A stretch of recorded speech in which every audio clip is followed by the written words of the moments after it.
Hello friends, welcome to another session of our DMP series. As you know that we are covering Polity PYQ. So we will start today from the topic of the preamble. Before starting, मैं आपको बता दूं कि हम इस session में क्या करते हैं, PYQ का डिटेल सॉल्यूशन करते हैं और जो भी एलिमिनेशन टेक्निक या फिर जो भी ट्रैप्स और हैक्स इसमें लगते हैं क्वेश्चन को सोल्व करने में, लॉजिकल गैसिंग या फिर एप्टीट्यूड, वो सारी चीज़ें हम वीडियो में देखते हैं। और इसके अलावा हम जो भी इम्पोर्टेंट, जैसे कि कभी कभी ऐसा होता है कि ऑप्शन से क्वेश्चन बना दिए जाते हैं, तो ऑप्शन पर भी हम रिसर्च करते हैं और हम थीम को आइडेंटिफाई करने की ट्राई करते हैं कि क्वेश्चन कहाँ से एग्जैक्टली पूछे जा रहे हैं। और आपको किसी भी क्वेश्चन के बारे में नॉलेज नहीं है तो उसको किस तरीके से सॉल्व किया जा सकता है। हालांकि ये हर क्वेश्चन में अप्लाई नहीं होता, बट जिस क्वेश्चन में भी होता है उसको हम देखेंगे। ठीक है, तो चलिए स्टार्ट करते हैं अपना आज का सेशन। देखिए, इसकी पीडीएफ आपको हमारे टेलीग्राम ग्रुप पर मिल जाएगी, उसका लिंक हमने डिस्क्रिप्शन में दे दिया है। चलिए स्टार्ट करते हैं। First question, what was the exact constitutional status of India on 26 जनवरी 1950? ये क्वेश्चन 2021 में पूछा गया था। अब आप वीडियो को पॉज कीजिए और इसका आंसर को ट्राई कीजिए, उसके बाद हम देखते हैं। आई होप आपने देख लिया होगा। देखिए, इस क्वेश्चन का जो राइट आंसर था ना, यूपीएससी ने जो इसका अपना ऑफिशियल आंसर दिया था वो आप ऑप्शन नंबर बी था। बेसिकली लोगों को इसमें कन्फ्यूज़न था कि ये क्वेश्चन में आंसर डी भी हो सकता है, आंसर सी भी हो सकता है, क्योंकि उस टाइम पर देखिए 26 जनवरी 1950 में जो है हमारा जो कंट्री था वो सोशलिस्ट भी था, सेकुलर भी था। बट इसमें ट्रैप ये था, ये क्वेश्चन प्रियम्बल से पूछा गया था। अब वहाँ पर स्टूडेंट ने ओवर थिंकिंग करी कि यार उस टाइम पर तो हमारा सेकुलर भी कंट्री था, ठीक है, डेमोक्रेटिक भी था। But as you know that ये क्वेश्चन प्रियम्बल से था, इसलिए ये सिंपल क्वेश्चन था। और क्योंकि हमारे जो थ्री वर्ड थे ना, ये सेकुलर, सोशलिस्ट और इंटीग्रिटी, ये 42nd अमेंडमेंट से प्रियम्बल में ऐड किए गए थे। तो हम ये कह सकते हैं कि इस क्वेश्चन का राइट आंसर क्या है, ए सोवेरियन डेमोक्रेटिक रिपब्लिक। ओके, अब हम देखते हैं। देखिए, जब भी हम बात करते हैं ना प्रियम्बल की, तो प्रियम्बल जो है ना वो ऑब्जेक्टिव रिजोल्यूशन से आया था। और ऑब्जेक्टिव रिजोल्यूशन किसका था? जवाहरलाल नेहरू जी ने दिया था। जवाहरलाल नेहरू जी ने ये दिया था ऑब्जेक्टिव रिजोल्यूशन, जिसके बेसिस पर ही हमारी प्रियम्बल को डिफाइन ऐड किया गया था। ठीक है, अगर हम देखें कि हमारा जो कंट्री था वो सोवेरियन, डेमोक्रेटिक और रिपब्लिक तो था ही। मतलब क्या है, जैसे कि हम बात करते हैं सोवेरियन की, तो सोवेरियन का मतलब क्या था कि उस टाइम पर हम अपने डिसीजन खुद ले सकते हैं, हमारे ऊपर किसी एक्सटर्नल कंट्री का कोई प्रेशर नहीं रहेगा। ठीक है, हम जो चाहें वो डिसीजन ले सकते हैं। डेमोक्रेटिक तो था ही, हमारा लोगों का शासन था। और रिपब्लिक हमारा था कंट्री को, हमारा जो स्टेट है ना, स्टेट ऑफ द हेड है, वो इलेक्टेड वन होगा, ना कि हायरार्किकल बेसिस पर होगा। ठीक है, तो इसका ऑप्शन बी था आंसर। अब हम देखते हैं कि 42nd अमेंडमेंट हुआ था, कब हुआ था? 1976 में। इसमें 3 वर्ड ऐड किए गए थे। वो कौन कौन से वर्ड थे? पहला था सोशलिस्ट, सेक्युलर और इंटीग्रिटी। ये 3 वर्ड हमारी प्रियम्बल में ऐड किए गए थे। ठीक है, बस ये यहाँ पर हमें इतना ध्यान रखना है। अब नेक्स्ट क्वेश्चन की तरफ चलते हैं। नेक्स्ट क्वेश्चन है, the preamble of the constitution of India is a part of the constitution but has no legal effect, not part of the constitution and has same legal effect, and third, a part of the constitution and has the same legal effect as any other part, and fourth option is a part of the constitution but has no legal effect independently of other parts. तो इस question का right answer था option number D. देखिए, हमारी जो preamble है ना वो कॉन्स्टिट्यूशन का पार्ट है। सबसे पहले केस आया था Berubari union case, Berubari union case 1960 में। इसमें ये बोला गया था कि जो हमारी प्रियम्बल है वो कॉन्स्टिट्यूशन का पार्ट नहीं है। फिर इसके बाद में केस आता है, इसमें क्या बोला गया था कि जो प्रियम्बल है वो कॉन्स्टिट्यूशन का पार्ट नहीं है। ठीक है, इसके बाद आता है केशवानंद भारती केस। कौन सा केस आता है? केशवानंद भारती केस।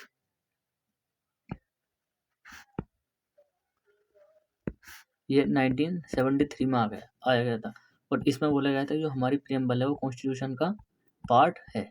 ओके, एक केस और आया था LIC केस, आपको अगर ध्यान हो, इसमें बोला गया था कि हमारी जो प्रियम्बल है वो कॉन्स्टिट्यूशन का इंटीग्रल पार्ट है। ये हमें ध्यान रखना। अब इस क्वेश्चन पर आते हैं, the preamble of the constitution. सबसे पहले तो हमें देखना है कि पार्ट है या नहीं। तो हाँ, constitution part of the constitution but has no legal effect independently. इसका इंडिपेंडेंटली कोई लीगल इफेक्ट नहीं है जैसे कि अदर पार्ट्स का होता है। ये क्या है, प्रियम्बल क्यों नहीं है? क्योंकि प्रियम्बल हमारी प्रिंसिपल्स बताती है, गाइडिंग करती है, लाइक जस्टिस, लिबर्टी और इक्वलिटी को। ठीक है, कोई ऐसा नहीं है कि, और ये हमारी कॉन्स्टिट्यूशन की फिलोसफी को बताती है। कोई कोई इसमें कोई ऐसा इन्फोर्सेबल राइट्स को ये कन्फर्म नहीं करती। ठीक है, एक गाइडिंग टूल है ना, ऑब्जेक्टिव रेजोल्यूशन से लिया गया था, तो उसमें गाइडिंग प्रिंसिपल दिए गए थे। अब इसका मतलब ये नहीं है कि इसका कोई लीगल इफेक्ट हो। ठीक है, पार्ट तो है ही हमारे कॉन्स्टिट्यूशन का, लेकिन इसका कोई लीगल इफेक्ट नहीं है। अब चलते हैं नेक्स्ट क्वेश्चन की तरफ। In the context of polity, which one of the following would you accept as the most appropriate definition of the liberty? ये 2019 में क्वेश्चन पूछा गया था, तो इसमें appropriate definition हमें बतानी है लिबर्टी की। देखिए, फर्स्ट है protection against the tyranny of political rulers, second absence of restraint, third opportunity to wear one, opportunity to do whatever। ये थोड़ी प्रिंटिंग मिस्टेक है यहाँ पर, सॉरी, यहाँ पर टाइपिंग मिस्टेक है, यहाँ पर आएगा whatever one likes, opportunity to develop oneself fully। तो इस क्वेश्चन का राइट आंसर है ऑप्शन नंबर डी। अगर हम इसमें देखें तो हम कुछ स्टेटमेंट को यहाँ पर कट कर सकते हैं बाय द लॉजिक एलिमिनेशन। किस तरीके से? एक एप्टीट्यूड हम यहाँ पर दिखा सकते हैं। देखिए, अगर हम कहें, सबसे पहले थर्ड ऑप्शन को देखिए, opportunity to do whatever one likes, जो किसी की भी मर्जी कर रही है, लाइक कोई भी ऐसा मतलब पर्सन है, उसकी जो मर्जी कर रही है वो कर सकता है, दूसरे की फ्रीडम का इसमें कोई ध्यान नहीं रखा जाएगा। तो इसका मतलब ये तो लिबर्टी नहीं है, अगर दूसरों को हार्म पहुंचे तो ये थोड़ा एक्सट्रीम स्टेटमेंट है, इसलिए ये यहाँ पर कट हो जाएगा। एब्सेंस ऑफ रेजिडेंट, कोई रुकावट ही नहीं है, आप कुछ भी कर सकते हैं, आपके ऊपर कोई भी रेस्ट्रिक्शन नहीं है, तो ये भी कोई भी कुछ भी करेगा तो ऐसे तरीके से तो केओस हो जाएगा। तो ऑप्शन बी भी यहाँ पर चला जाता है। फर्स्ट देखते हैं, protection against the tyranny of the political rulers. Political जो रूलर हैं वो उनके टायरनी के अगेंस्ट प्रोटेक्शन देता है, तो केवल के पॉलिटिकल रूलर्स के अगेंस्ट देता है लिबर्टी का मतलब ये है? नहीं, ये भी थोड़ा सा हमें सही नहीं लग रहा स्टेटमेंट। इसलिए अगर हम डी देखें, opportunity to develop oneself fully, अपने आप को डेवलप करना है फुल्ली, और कैसा डेवलप करना है कि दूसरों को हार्म नहीं पहुंचे। ठीक है, लिबर्टी का मीन क्या है कि एब्सेंस, जनरली अगर मीन हम देखें तो एब्सेंस ऑफ रेस्ट्रेंट तो है, लेकिन केवल यही नहीं है। इसका मीन्स क्या है कि हमें फ्रीडम है कि हम डेवलप हो सकें अपनी फुल पोटेंशियल तक। ठीक है, विद, और हम अपने आप को डेवलप करेंगे, लेकिन कैसे करेंगे? Within the framework of laws and rights. ठीक है, ताकि हम दूसरों की फ्रीडम को भी ध्यान में रख सकें, और इसी को कहा जाता है पॉजिटिव लिबर्टी। एक टर्म आता है पॉजिटिव लिबर्टी। इसका मतलब क्या है? पॉजिटिव लिबर्टी का मीन्स ये है कि हमें अपनी फ्रीडम को तो एंजॉय करना है, लेकिन हमें दूसरों की फ्रीडम की रेस्पेक्ट भी करनी है। ठीक है, क्या है इसका मतलब? कि हमें पर्सनल प्लस कलेक्टिव ग्रोथ करनी है, जिसमें कि हम फ्रीडम्स, अदर लोगों की फ्रीडम्स को भी, अदर्स की फ्रीडम्स को भी हम क्या करें? रेस्पेक्ट करें। ये इसका मीन है। तो पॉजिटिव लिबर्टी यहाँ पर ध्यान देना। तो opportunity to develop oneself fully 2019 में क्वेश्चन पूछा गया था। ये इंपॉर्टेंट कॉन्सेप्ट है, लिबर्टी को हमें अच्छे से पढ़ना पड़ेगा, इससे क्वेश्चन बार बार पूछे जाते हैं। Come to the next question, which one of the following reflects the most appropriate relationship between law and liberty. Law और लिबर्टी के बीच में रिलेशनशिप हमें बतानी है, कौन सी रिलेशनशिप बेस्ट रिफ्लेक्ट करती है। पहला, if there are more laws there is less liberty. Second, if there are no laws there is no liberty. Third, if there is liberty laws have to be made by the people. If laws are changed too often liberty is in danger। देखिए, इसमें हम थोड़ा सा अगर अपना दिमाग दौड़ाएं, अगर हम फर्स्ट स्टेटमेंट को देखें, if there are more laws then there is less liberty, इसका मतलब क्या है कि अगर हम ये कहें कि लॉज ज़्यादा हैं तो लॉज कहीं ना कहीं लिबर्टी को रेस्ट्रिक्ट कर रहे हैं, लेकिन लॉज का काम तो ये नहीं होता। लॉज और रेगुलेशन का काम क्या होता है कि लिबर्टी को प्रोटेक्ट करना, ताकि सबकी जो लिबर्टी है वो मेंटेन रहे। लॉज का काम तो ये होता है, लेकिन ये स्टेटमेंट क्या बोल रहा है कि if there are more laws then there is less liberty, तो ये तो कहीं ना कहीं लिबर्टी को कम कर रहा है ना, तो ये ऑप्शन तो नहीं हो सकता। तो फर्स्ट स्टेटमेंट यहाँ पर गया। Second, if there are no laws there is no liberty. Okay, इसको होल्ड पर रखते हैं अभी कि अगर लॉज नहीं होंगे तो कोई लिबर्टी नहीं होगी। थर्ड देखते हैं, if there is liberty laws have to be made by the people. मतलब ऐसा अगर कोई कंट्री है जिसके पास लिबर्टी है, ज़रूरी नहीं है कि उसमें जो लॉज हैं वो लोगों के द्वारा ही बनाए जाएं। लोग अपना रिप्रेजेंटेटिव भी यहाँ पर इलेक्ट कर सकते हैं, और हो सकता है कि ये रिप्रेजेंटेटिव इनके बिहाफ पर लॉ बनाए, ऐसे भी तो हो सकता है ना, ये रिप्रेजेंटेटिव इनके बिहाफ पे लॉ बनाए। तो ऐसा तो ज़रूरी नहीं है कि अगर लिबर्टी हो तो वहाँ पर जो लॉ बना जाए वो पीपल के द्वारा ही बना जाए, राइट। सो ये भी ऑप्शन हमारा नहीं होगा। थर्ड देखते हैं, if laws are change too often liberty is in danger. नहीं, ऐसा तो नहीं है। अगर लॉज को हम चेंज करते हैं तो कहीं ना कहीं कुछ ऐसी ट्रांसपेरेंसी लाने के लिए करते हैं जिससे कि लिबर्टी को मेंटेन रहे, तो कहीं ना कहीं ये तो लिबर्टी को सपोर्ट करता है अगर लॉज को हम चेंज कर रहे हैं तो इतना अप्रोप्रिएट ये डेफिनेशन नहीं है। अब ऑप्शन बी यहाँ पर करेक्ट है। कैसे करेक्ट है, देखिए कि अगर हम लॉज के बिना एक एज्यूम करें कंट्री जिसमें कि लॉज नहीं है, तो अगर उसमें लॉज नहीं है, ऐसे मान लेते हैं अगर विदाउट हम लॉज हैं, ठीक है, अब लॉज नहीं है तो उससे वहाँ पर उस कंट्री में क्या होगा, केओस बढ़ेगा। जब केओस बढ़ेगा, क्योंकि केओस बढ़ेगा फिर इससे क्या होगा कि इंडिविजुअल की जो लिबर्टी है ना वो तो रिस्क पर होगी ना, क्योंकि कोई लॉ नहीं है, कोई कुछ भी करेगा कंट्री में।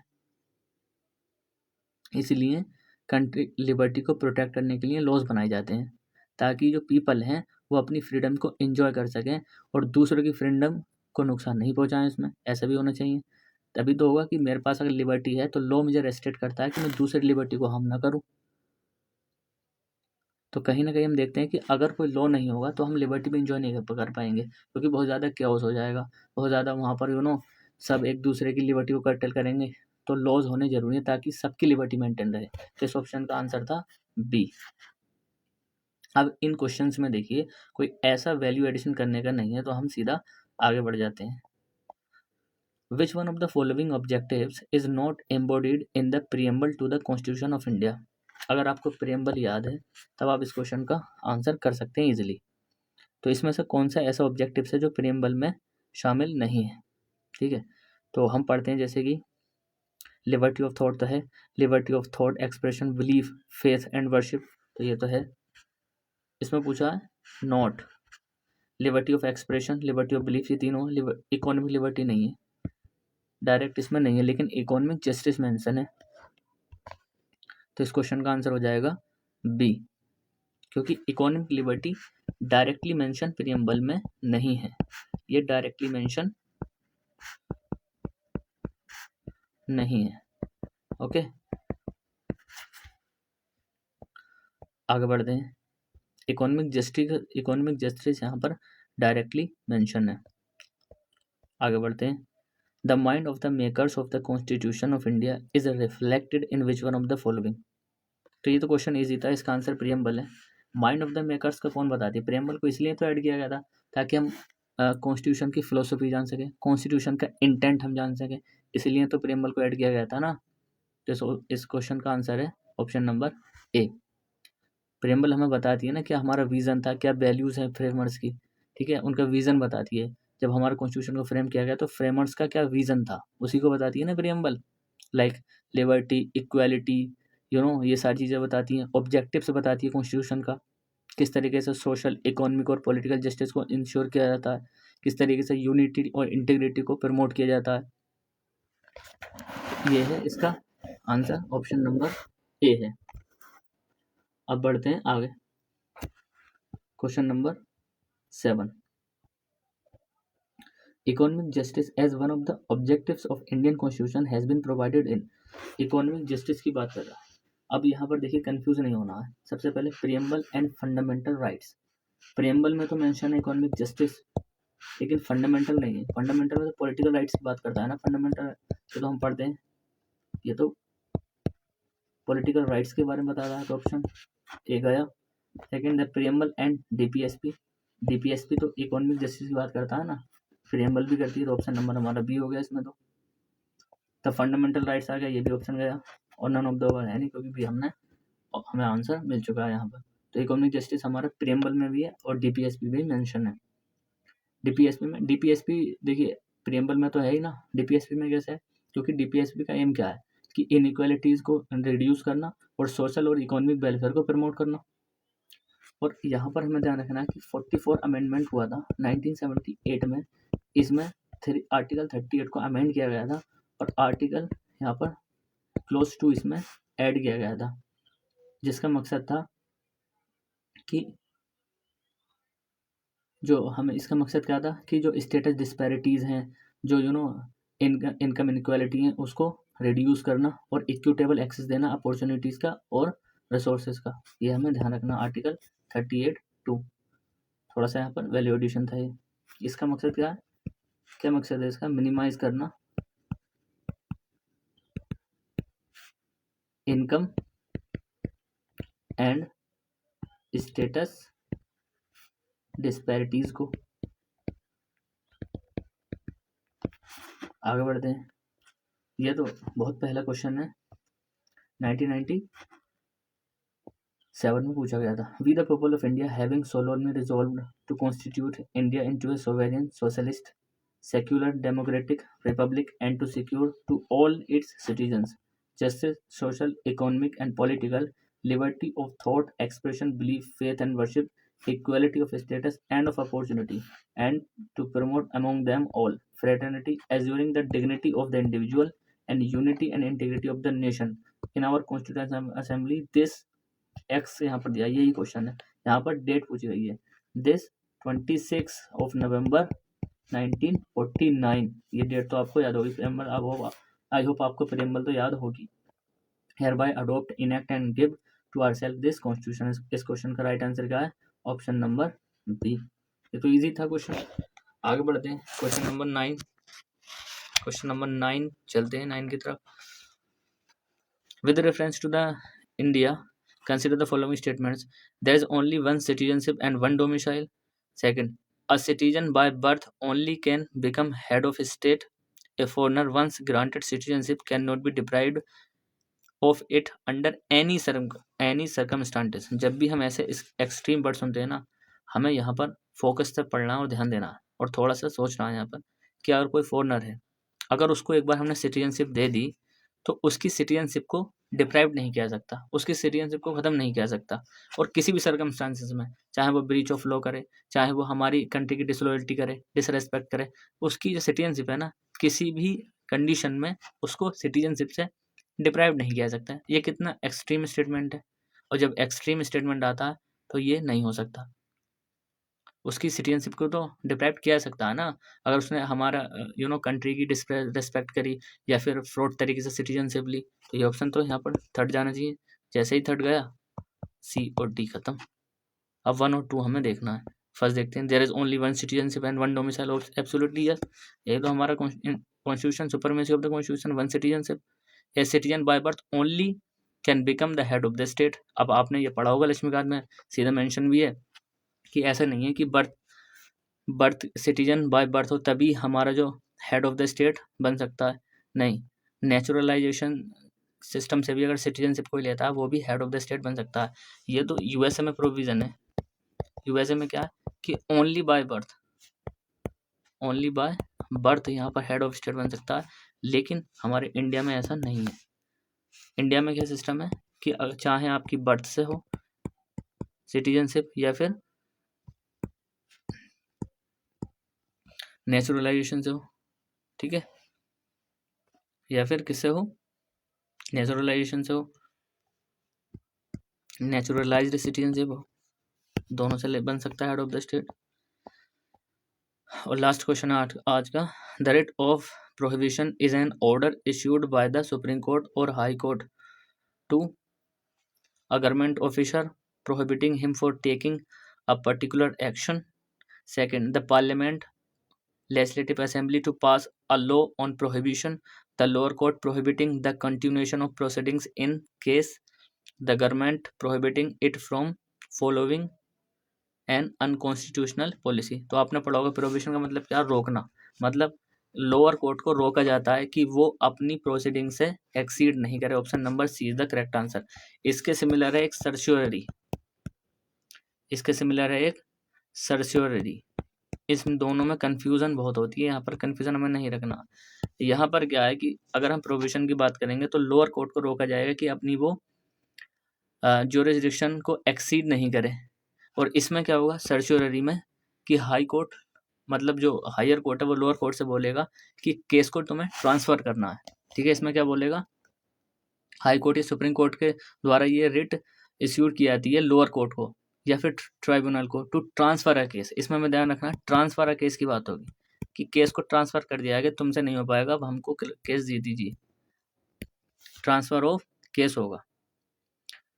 इन दोनों में कन्फ्यूज़न नहीं करनी है। इसके अलावा और भी होती है, जैसे कि हैबियस कॉर्पस होती है, ये भी हमें ध्यान रखना। देखिए ये बार बार बोलते हैं आपको, रेट से क्वेश्चन आता है, ये हमें अच्छे तरीके से पढ़कर जानी है। हैबियस कॉर्पस, हैबियस कॉर्पस क्या होता है, क्या होता है हैबियस कॉर्पस, इसका मतलब क्या है, टू प्रोड्यूस द बॉडी, मतलब अगर कोई इंडिविजुअल डिटेन कर लिया जाता है, ठीक है, और उसको कोर्ट के सामने ले जाता है 24 आवर्स के अंदर अंदर, तो अगर उसका डिटेंशन इलीगल फाउंड होता है तब उस पर्सन को रिलीज कर दिया जाएगा, otherwise the remain in the custody to have a body. तो उसके क्या होगा, कोर्ट के सामने पेश किया जाएगा विद इन 24 आवर्स के अंदर, और उसकी डिटेंशन की लीगलिटी को चेक किया जाएगा। और ये किसी भी इंडिविजुअल के द्वारा की जा सकती है, तुझा नेक्स्ट मतलब दूसरे इंडिविजुअल के बिहाफ पे कर सकता है हैबियस कॉर्पस। इसी तरीके से एक होती है मैंडेमस, मैंडेमस क्या होती है, कमांड करना, मतलब ये इसमें क्या होता है कि पब्लिक ऑफिशियल को कमांड की जाती है, इंश्योर किया जाता है कि तुम फुलफिल करो अपनी ड्यूटीज़ को। इसमें क्या, पब्लिक जो ऑफिशियल होते हैं ना, उनके अगेंस्ट ये की जाती है कि तुम अपनी जो ड्यूटीज़ है उसको अच्छी तरीके से फुलफिल करो, ओके। लेकिन ये किसी भी प्राइवेट इंडिविजुअल के अगेंस्ट नहीं हो सकती इशू, लेकिन ये public authorities, companies, tribunals, lower courts, इनके अगेंस्ट हो सकती है, ताकि ये उनको कंपेल किया जाता है कि वो परफॉर्म करें जो भी उनकी ऑब्लिगेशन है, ठीक है। इसके अलावा एक और होती है, कौन सी, क्यू वारंटो।